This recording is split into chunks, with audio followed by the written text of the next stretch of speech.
Hello there, I'm back here at Sidebar with Sunya Norman, the Vice President of ESG Strategy and Engagement for Salesforce. Hey Sunya. Hi Heather. It's great to see you. You too. So I think one of the first things I want to ask you is how you're advancing the whole ESG journey at Salesforce. So let's talk about that a little bit first before we get into the platform that you're working on, the exciting platform. But talk to me about Yeah, thank you. Yeah, we're always mindful to stay focused on advancing our own maturity on ESG. It's something we've been working on for over a decade. We've been reporting publicly ESG metrics in a stakeholder impact report for nearly a decade now. And the thing that we're most excited about that just came into place this last fiscal year is tying our executive compensation to ESG performance. So it's something that we feel is such a great signal to send to all of our stakeholders around governance and how we're formalizing something that's culturally been happening at the company for quite some time. Everyone's been embracing ESG, but it's allowing us to surge in a couple of key areas, which are climate action and diversity and inclusion. Yeah, that's awesome. I mean, so you just have like really specific metrics that they each have to deliver on? Is it like different for each team? That's exactly right. So we're measuring it at the company-wide level because we feel it's important for everyone to embrace and to have it be more of a carrot approach than a stick it approach. And it's 4 metrics for this fiscal year, 2 focused on climate and 2 focused on representation. There's been a lot of talk about companies not being public enough about their public policy and how they feel about climate action and bringing their voice to the political process. But Salesforce is not one of them. Very, very vocal. I'm just curious about the strategy here. How is this incorporated?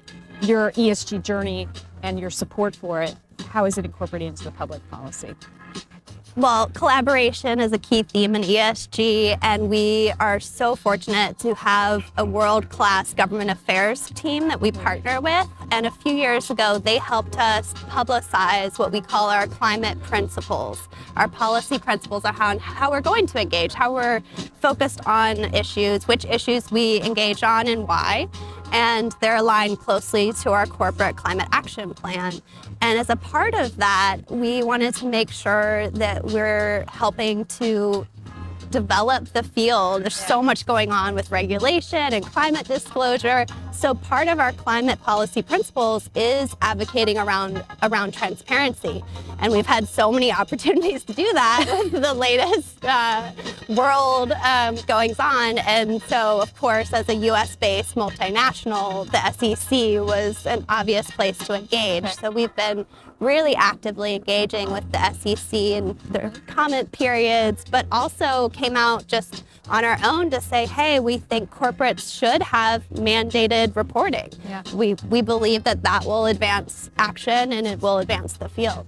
So you got your own house in order. How are you helping share that knowledge with your customers and sharing your best practices essentially? Yeah, well, look, we're a technology company, so we should use our core competency to help tackle some of these huge problems. And so we released Net Zero Cloud, which is our carbon accounting and net zero product to help our customers. We have some of the world's largest enterprises using Salesforce, already running their businesses on Salesforce. So we want them to run their climate action programs on Net Zero Cloud and bring digital transformation to climate. Got it. So how does it work? Yeah, so part of the transformation is just like any digital transformation with Salesforce. It's a lot of bringing what used to be manual, what used to be spreadsheets, and bringing it into this century and using CRM, customer relationship management software. So it's automation, it's automated workflows, it's transparency. So an auditor can go into Salesforce, can go into Net Zero Cloud and see all of the data, the source information, and any notes around it. So we love that transparency aspect.